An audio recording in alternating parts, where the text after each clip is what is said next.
வணக்கம். தமிழகத்தில் உள்ள அனைத்து மாவட்ட நிகழ்வுகளை உங்கள் வரவேற்பறைக்கு கொண்டு வந்து சேர்க்கும் தமிழ்நாடு 360க்கு உங்களை வரவேற்பது நான் வினிதா ராஜா. முதலில் தலைப்புச் செய்திகளை பார்க்கலாம்.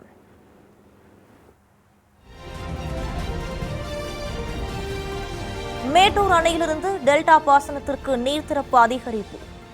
13,500 கன அடியிலிருந்து 19,000 கன அடியாக அதிகரிப்பு.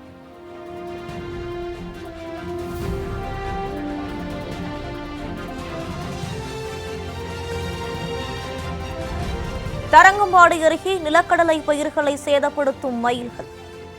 பயிர்களை பாதுகாக்க உரிய ஆலோசனை வழங்க விவசாயிகள் கோரிக்கை.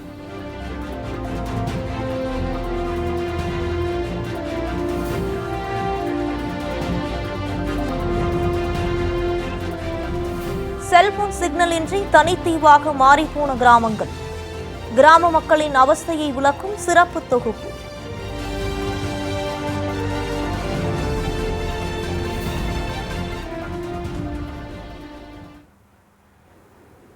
இனி விரிவான செய்திகளை பார்க்கலாம். சம்பா சாகுபடிக்காக நீர் திறப்பு அதிகரிக்கப்பட்டுள்ளது. சேலம் மேட்டூர் அணையிலிருந்து ஜூலை 29ஆம் தேதி முதல் டெல்டா பாசனத்திற்காக தண்ணீர் திறக்கப்பட்டு வருகிறது. இந்த நீரை பயன்படுத்தி தஞ்சாவூர், திருவாரூர், நாகப்பட்டினம், மயிலாடுதுறை உள்ளிட்ட டெல்டா மாவட்டங்களில் சுமார் 4 லட்சம் ஏக்கர் வரை சம்பா நெல் சாகுபடி செய்யப்பட்டு வருகிறது. இந்நிலையில் இன்று முதல் மேட்டூர் அணையிலிருந்து நீர் திறப்பு அதிகரிக்கப்பட்டுள்ளது. வினாடிக்கு 13,500 கன அடியிலிருந்து 19,000 கன அடியாக அதிகரிக்கப்பட்டுள்ளது. அணைக்கு நீர்வரத்து 15,530 கன அடியிலிருந்து 15,880 கன அடியாக அதிகரித்துள்ளது. அணையின் நீர்மட்டம் 16.39 அடியாகவும் உள்ளது. அத்துடன் அணையிலிருந்து கிழக்கு மேற்கு வாய்க்கால் பாசனத்திற்கு வினாடிக்கு 700 கன அடி நீர் திறக்கப்பட்டு வருகிறது.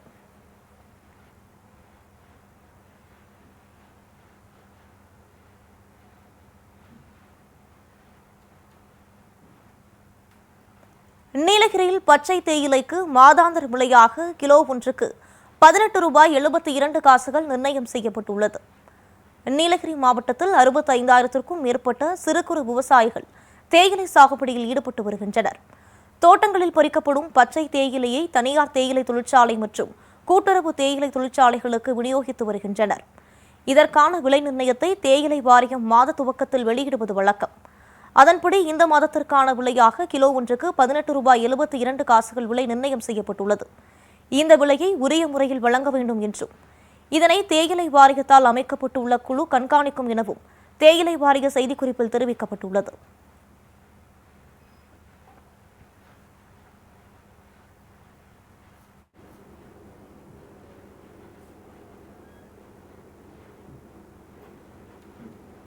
தரங்கம்பாடி அருகே மயில்களிடமிருந்து பயிர்களை பாதுகாக்க உரிய ஆலோசனை வழங்க வேண்டும் என்று விவசாயிகள் கோரிக்கை விடுத்துள்ளனர்.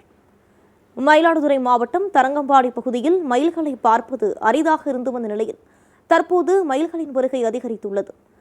காக்கை குருவிகளைப் போல் கூட்டம் கூட்டமாக வரும் மயில்கள் விளைநிலங்களில் உள்ள பயிர்களை சேதப்படுத்தி வருகின்றன.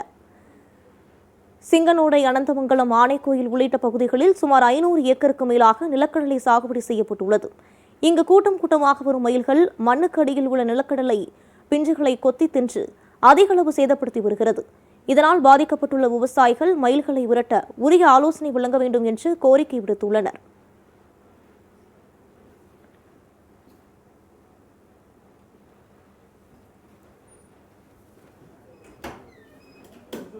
காலமாக இது பெரிய பண இழப்பு ஏற்படுத்துது விவசாயத்துக்கு.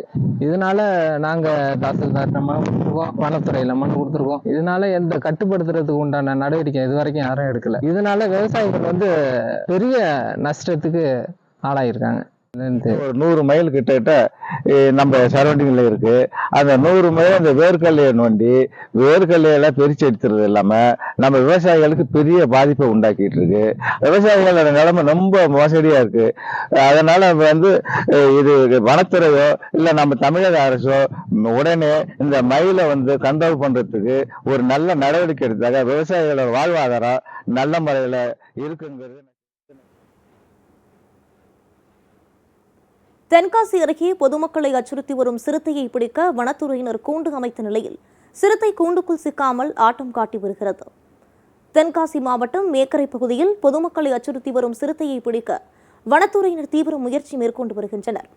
மேக்கரை பகுதியில் 2 இடங்களில் கூண்டு வைத்து அதனுள் ஆட்டுக்குட்டியை பொறியாக வைத்தனர். பின்னர் இரவு முழுவதும் சிறுத்தை சிக்குமா என்ற எதிர்பார்ப்பில் வனத்துறையினர் காத்திருந்த நிலையில் சிறுத்தை அவ்வழியாக வந்து கூண்டுக்குள் சிக்காமல் சென்றுவிட்டதாக கூறப்படுகிறது. தொடர்ந்து சிறுத்தை அப்பகுதியில் உலா வருவதால் வனத்துறையினர் தீவிர கண்காணிப்பு பணியில் ஈடுபட்டு வருகின்றனர்.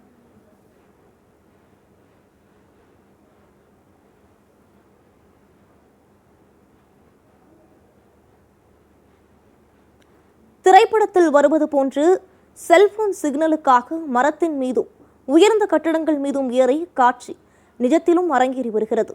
எங்கு பார்க்கலாம் இந்த சிறப்பு தொகுப்பில். ஹலோ ஹலோ ஹலோ ஹலோ, சரியா கேக்கலடா. ஓவர். இங்கே கரகரனுங்குது. ஓவர். கொஞ்சம் மேல வந்து பேசுறா. ஓவர். இதுக்காக டவர் கிடைக்கலன்னு என்னால இதுக்கு மேல ஏறி வந்து பேச முடியாது. ஓவரோ ஓவர். ஹலோ, ஒரு பாயிண்ட் வச்சுக்கிட்டு நான் எங்கிட்டு பேசுறது? எவனாச்சும் காட்டுக்குள்ளேயும் டவர் கிடைக்கும்னு விளம்பரம் பண்ணட்டு அவன் காதை கடிச்சு போடுறேன். கிறுக்கியலுக்கு பிறந்தவன். திரைப்படத்தில் பார்க்கும் இந்த காட்சி நிஜத்திலும் உள்ளது என்றால் நம்புவீர்களா? இந்த நிலை ஏதோ தீவுகளிலோ மலை குகைகளிலோ இல்லை, திண்டுக்கல் மாவட்டம் நத்தம் சுற்றுவட்டார பகுதியில்தான். திண்டுக்கல் மாவட்டம் நத்தம் அருகே கோம்பைப்பட்டி ஊராட்சியில்தான் இந்த நிலை. சுற்றுவட்டார பகுதிகளைச் சேர்ந்த 10ற்கும் மேற்பட்ட கிராமங்களில் எந்த ஒரு செல்போன் டவரும் இல்லை.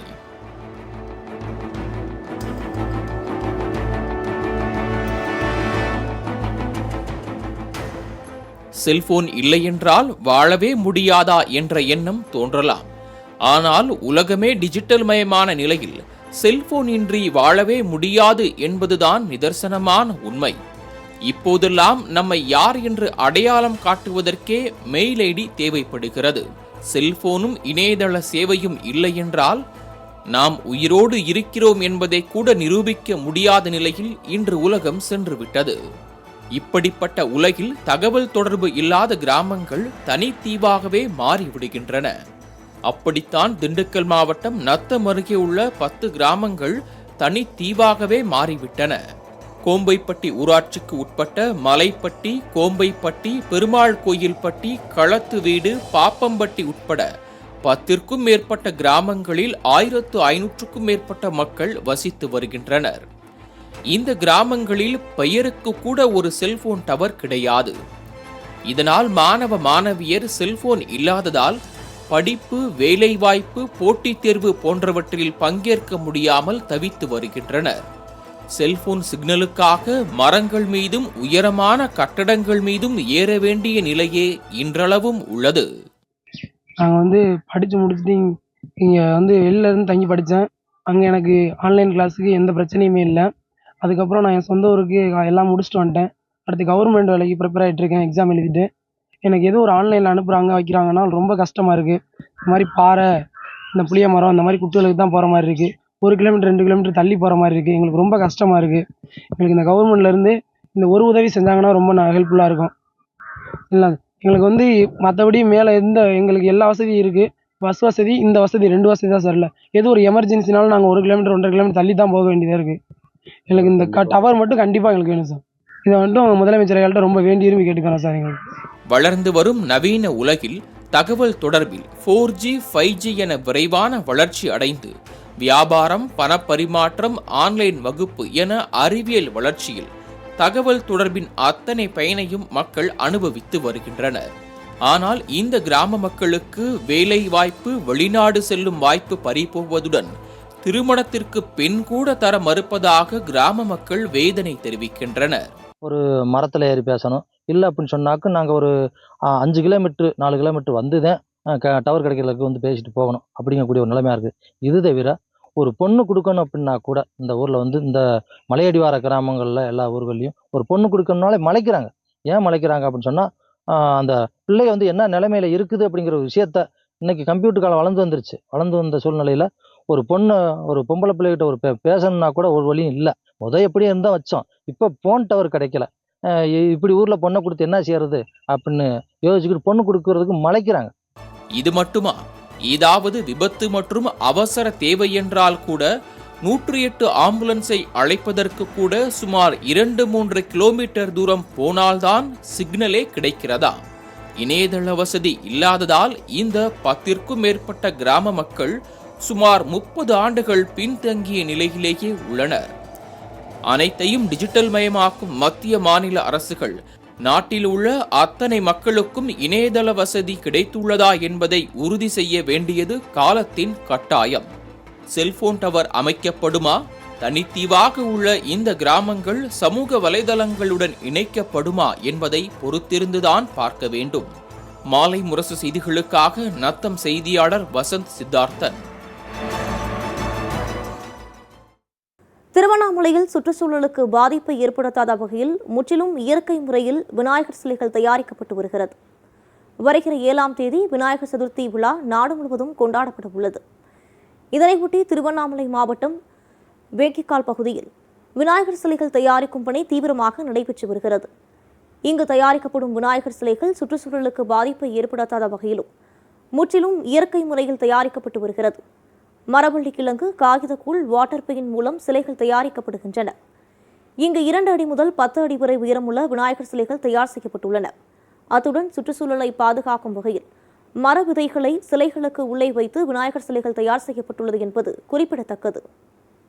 இது அனைத்தும் பேப்பர் மற்றும் கிழங்கு மாவால் செய்யப்பட்டது. இது சுற்றுச்சூழலுக்கு எந்த பாதிப்பும் ஏற்படாது. இது கரைக்கும் போது கடலில் உள்ள ஏரிகளில் உள்ள மீன்களுக்கு எந்த பாதிப்பும் ஏற்படாது. இது அனைத்தும் முற்றிலும் கிழங்கு மாவு மற்றும் பேப்பர் கூழால் மட்டும் தயாரிக்கப்பட்டது. ஊத்தங்கரையில் அமைந்துள்ள பரசன் ஏரியை தூய்மைப்படுத்தி சுற்றுலா தலமாக மாற்ற வேண்டும் என்று பொதுமக்கள் கோரிக்கை விடுத்து வருகின்றனர். இதுகுறித்து விவரிக்கிறது இந்த செய்தி தொகுப்பு. கிருஷ்ணகிரி மாவட்டம் ஊத்தங்கரை பேரூராட்சி அலுவலகம் மற்றும் அறிஞர் அண்ணா பேருந்து நிலையம் எதிரே அமைந்துள்ளது பரசனேரி என்ற ஏரி. 33 ஏக்கரில் பறந்து விரிந்து எப்பொழுதும் தண்ணீர் நிரம்பி கடல் போல் காட்சியளிப்பது இந்த பரசனேரியின் தனிச்சிறப்பு. இந்த ஏரியின் மூலம் அப்பகுதியில் நிலத்தடி நீர்மட்டம் எப்போதும் உயர்ந்தபடியே உள்ளது. மேலும் பறவைகள், கால்நடைகளுக்கு குடிநீர் ஆதாரமாகவும் இருந்து வருகிறது. ஆனால் இந்த ஏரியில் சமூக விரோதிகள் குப்பை கழிவுகளை கொட்டிச் செல்கின்றனர். அத்துடன் அப்பகுதியிலிருந்து வெளியேறும் கழிவு நீரும் இந்த ஏரியில் கலப்பதால் ஏரியின் நீர் கெட்டுப் போய் துர்நாற்றம் வீசுவதுடன் நோய் தொற்று ஏற்படும் அபாயமும் நிலவி வருகிறது. அத்துடன் 33 ஏக்கர் பரப்பளவு கொண்ட இந்த பரசனேரி ஆக்கிரமிப்பு காரணமாக குறுகி போனதாக அப்பகுதி மக்கள் புகார் தெரிவிக்கின்றனர். ஊத்தங்கரை அரசு பேருந்து நிலையத்துக்கு முன்னாடி ஒரு மையப்பகுதியில் இந்த பரசனேரி அமைஞ்சிருக்குது. இந்த பரசனேரி 33.7 ஏக்கர் பரப்பளவு கொண்ட பரசனேரியை மக்கள் ஆக்கிரமிப்பால் நிறைய குறுக்கிட்டாங்க. இந்த ஏரியில் சுற்று வட்டாரத்தில் இருக்கிற கழிவு நீர் எல்லாமே இந்த ஏரியில் தான் கலக்குது. இந்த ஏரியில் சுற்று வட்டாரத்தில் இருக்கிற கழிவு நீர் கலக்கிறதுனால துர்நாற்ற விஷயம் இங்கே வாழ்கிற மக்களுக்கு நோய் ஏற்படும் பாதிப்பு ஏற்பட்டிருக்குது. இனி வரும் காலத்தில் இந்த மாதிரி பாதிப்பு ஏற்படாத இந்த ஏரியை கரையெல்லாம் வலுப்படுத்தி மற்றும் இந்த குப்பைகளெல்லாம் அகற்றி சீரும் சிறப்புமாக ஏற்படுத்தி கொடுக்கணும். பறந்து விரிந்து வற்றாத ஏரியாக உள்ள இந்த பரசன் ஏரியை தூய்மைப்படுத்தி கழிவுநீர் கலக்காமல் சீரமைத்து ஆக்கிரமிப்புகளை அகற்றி சுகாதாரத்தை பேணி காக்க வேண்டும் என்றும் அவ்வாறு சீரமைக்கப்பட்ட ஏரியை தொடர்ந்து பாதுகாக்க ஏரியை அழகுபடுத்தி பொழுதுபோக்கு பூங்கா மற்றும் படகு இல்லம் அமைத்து சுற்றுலா தலமாக மாற்ற வேண்டும் என்றும் அப்பகுதி மக்கள் தொடர்ந்து கோரிக்கை விடுத்து வருகின்றனர். இதுக்கு நாங்கள் பல காலத்துக்கு முன்னாடியே கதிரவன் கலெக்டர் இருக்கும்போது மக்கள்லாம் சேர்ந்து போய் மனு கொடுத்தோம். அவரும் நேரில் ஆய்வு செஞ்சார். ஆனால் அந்த ஆய்வு செஞ்சதுக்கப்புறம் எந்த ஒரு நடவடிக்கையும் எடுக்கலை. இப்போ இருக்கிற நிர்வாகமாவது இந்த ஏரியை அழகுபடுத்தி பொழுதுபோக்கு பூங்காவாக மாற்றி கொடுக்கணுன்றது நம்ம ஊத்தங்கரை வாழ் மக்களுடைய நீண்ட நாள் கோரிக்கையாக உள்ளது. இந்த அரசாங்கம், இந்த ஆட்சியாளர்களும் இந்த கோரிக்கையை நிறைவேற்றி தருமாறு தாழ்மையுடன் கேட்டுக்கொள்கிறோம். இப்படி இயற்கை தந்த கொடையான நீர்நிலைகளை முறையாக பராமரித்து நீரை சேமித்து வைத்தால் தண்ணீருக்காக அடுத்த மாநிலத்திடம் கையேந்தும் நிலையை தவிர்க்கலாம். சிந்திப்பார்களா சம்பந்தப்பட்ட அதிகாரிகள்? பாதுகாக்கப்படுமா பரசனேரி? பொறுத்திருந்து பார்ப்போம். மாலை முரசு செய்திகளுக்காக ஊத்தங்கரை செய்தியாளர் ராஜாராம்.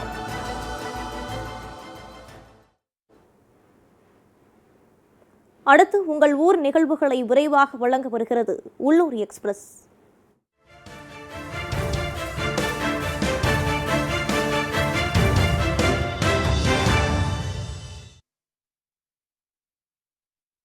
நாகூரில் பல மாதங்களாக கழிவுநீர் சாலையில் தேங்கி நிற்பதால் தொற்றுநோய் பரவும் அபாயம் ஏற்பட்டுள்ளது. நாகப்பட்டினம் மாவட்டம் நாகூர் அம்பேத்கர் நகர் பகுதியில் கடந்த பல மாதங்களாக பாதாள சாக்கடை கழிவுநீர் வெளியேறி சாலையில் தேங்கி நிற்கின்றன. இதில் பொதுமக்கள், மாணவ மாணவியர், பணிக்கு செல்வோர் என அனைவரும் நடந்து செல்ல வேண்டிய நிலை உள்ளது. இதுகுறித்து பலமுறை புகார் அளித்தும் நடவடிக்கை எடுக்கவில்லை என்று கூறும் அப்பகுதி மக்கள் கழிவுநீரை உடனடியாக அகற்ற வேண்டும் கோரிக்கை விடுத்துள்ளனர்.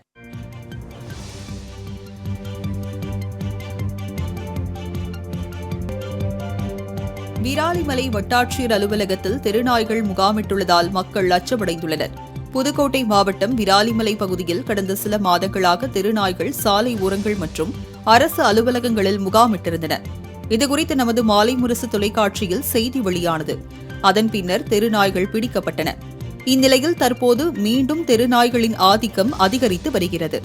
தெருக்களில் செல்லும் சிறுவர்களை துரத்தி கடித்து வருவதாக பொதுமக்கள் புகார் தெரிவிக்கின்றனர். அத்துடன் விராலிமலை வட்டாட்சியர் அலுவலகத்தில் முகாமிட்டுள்ள நாய்கள் புகார் அளிக்க வருபவர்களை துரத்தி செல்வதால் மக்கள் அச்சமடைந்துள்ளனர்.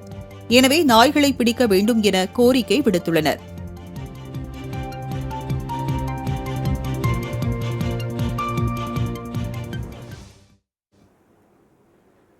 மாவட்டங்களில் நடந்த விளையாட்டு செய்திகளை வழங்க வருகிறது விளையாட்டுக் களம்.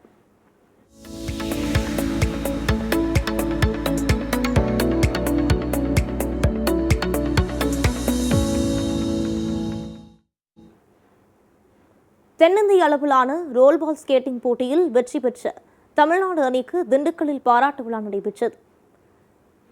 திருச்சியில் தென்னிந்திய அளவிலான ரோல்பால் ஸ்கேட்டிங் போட்டி கடந்த ஆகஸ்ட் 31 மற்றும் செப்டம்பர் 1 நடைபெற்றது. 14 வயதுக்குட்பட்ட மாணவ மாணவிகளுக்கான போட்டியில் தமிழ்நாடு, பாண்டிச்சேரி, கேரளா, ஆந்திரா உள்ளிட்ட மாநில அணிகள் பங்கேற்றன.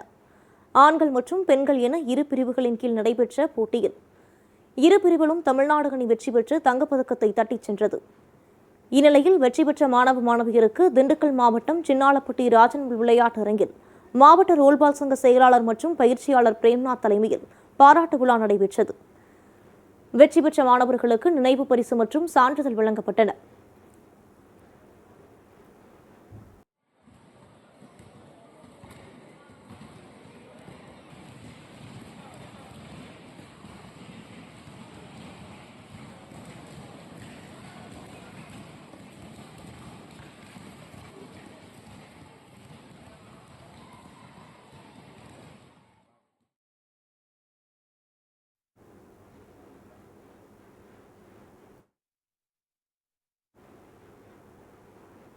தமிழகத்திலேயே சிறந்த பள்ளியாக தேர்வு செய்யப்பட்டு சிவகங்கை மாவட்ட அரசு மாதிரி பள்ளி சாதனை படைத்துள்ளது.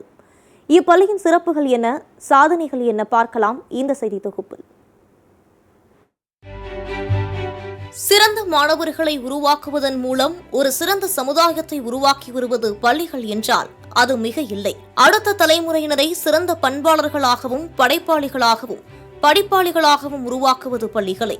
இப்படி சிறந்த மாணவர்களை உருவாக்கி சிறந்த பள்ளியாக தேர்வு செய்யப்பட்டுள்ளது சிவகங்கை மாவட்டம் கீழக்கண்டனி மாதிரி அரசு பள்ளி.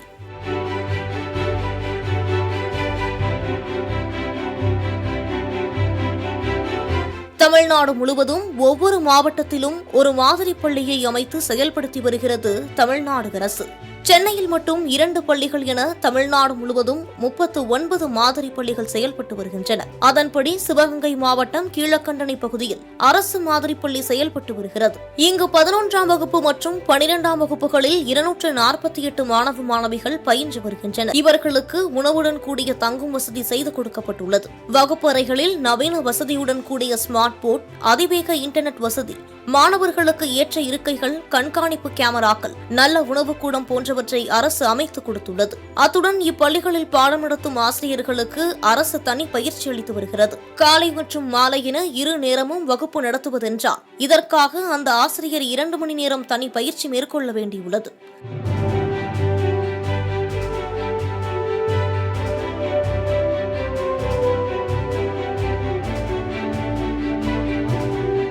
இந்த மாதிரி பள்ளிகளில் பயிலும் மாணவர்களுக்கு பாடங்கள் மட்டுமின்றி போட்டித் தேர்வுகளில் பங்கேற்பதற்கான பயிற்சிகளும் அளிக்கப்பட்டு வருகிறது. அவ்வாறு பயிற்சி பெற்ற ஸ்னேகா என்ற மாணவி நீட் தேர்வில் அதிக மதிப்பெண்கள் பெற்று வெற்றி பெற்றதுடன் தனியார் மருத்துவமனையில் சீட் கிடைத்துள்ளதாக மகிழ்ச்சி பொங்க தெரிவித்தார். மேலும் தனது வளர்ச்சிக்கு உறுதுணையாக இருந்த ஆசிரியர்களுக்கு நன்றி தெரிவித்தார்.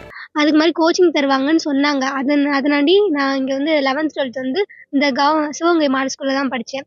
படிக்கும்போது அதே மாதிரி நீட்டில் வந்து நல்ல கோச்சிங் தந்தாங்க. 11th 12th பேரலாக வந்து நல்ல கோச்சிங் கொடுத்தாங்க. ஸோ அதே மாதிரி 11th 12th வந்து 534 மார்க் எடுத்தேன். 12th வந்து 534 மார்க் எடுத்தேன். நீட்டில் வந்து 485 மார்க் எடுத்தேன். தனலட்சுமி ஸ்ரீனிவாசன் வந்து திருச்சியில் இருக்க சமயபுரத்தில் இருக்க அந்த மெடிக்கல் காலேஜ் தான் எனக்கு சீட்டு கிடச்சிச்சு. இந்த வாய்ப்பு எனக்கு கொடுத்த மாடல் ஸ்கூலில் இருக்க எல்லா சாருக்கும் ரொம்ப நன்றி. டீச்சர்ஸ் எல்லாமே ரொம்ப நல்லா சப்போர்ட் பண்ணாங்க. அதுக்கும் ரொம்ப நன்றி. கடந்த கல்வியாண்டில் 12ஆம் வகுப்பு தேர்வு எழுதிய 153 மாணவர்களில் 93 மாணவர்கள் மருத்துவம் உட்பட பல்வேறு பிரிவுகளில் அகில இந்திய அளவில் பயில தேர்ச்சி பெற்று சாதனை படைத்துள்ளனர். இப்படி பல மாணவர்களை உருவாக்கி உயர்ந்த இடத்தில் அமர வைக்கும் இந்த சிவகங்கை மாவட்ட மாதிரி பள்ளி தமிழகத்திலேயே சிறந்த பள்ளியாக தேர்வு செய்யப்பட்டுள்ளது குறிப்பிடத்தக்கது. இந்த மாதிரி பள்ளி ஆசிரியர்களுக்கு கூடுதல் ஊதியம் இல்லாத நிலையிலும் மனநிறைவோடு பணியாற்றுவதாக மகிழ்ச்சி தெரிவிக்கின்றனர் ஆசிரியர்கள். நார்மலாக வாங்கக்கூடிய கவர்மெண்ட் சர்வெண்ட் என்ன சேலரி வாங்குறாங்களோ அதே சேலரி தான் நாங்கள் வாங்கிக்கிட்டு இருக்கோம். அது இல்லை, ஒரு ஆத்மாத்மான ஒரு உணர்வு வந்து எங்களுக்குள்ள இங்கே வந்து திருப்தி வந்து எங்களுக்கு கிடைச்சிருக்கு. ஸோ அது ரொம்ப திருப்தியாக நாங்கள் இந்த வேலையை செஞ்சுக்கிட்டு இருக்கோம். நவீன வசதிகளுடன் பள்ளி பாடங்கள் மட்டுமின்றி போட்டித் தேர்வுக்கு தயார் செய்து வரும் இந்த மாதிரி பள்ளிகள் கிராமப்புற மாணவ மாணவியருக்கு ஒரு வரப்பிரசாதம் என்றே சொல்ல வேண்டும். ஒட்டுமொத்தமாக பார்க்கும்போது இந்த மாதிரி பள்ளி தனியார் பள்ளிகளுக்கு சவால் விடும் அளவில் அமைந்துள்ளது என்றால் அது மிக இல்லை. மாலை முரசு செய்திகளுக்காக சிவகங்கை செய்தியாளர் சரவண ராஜா.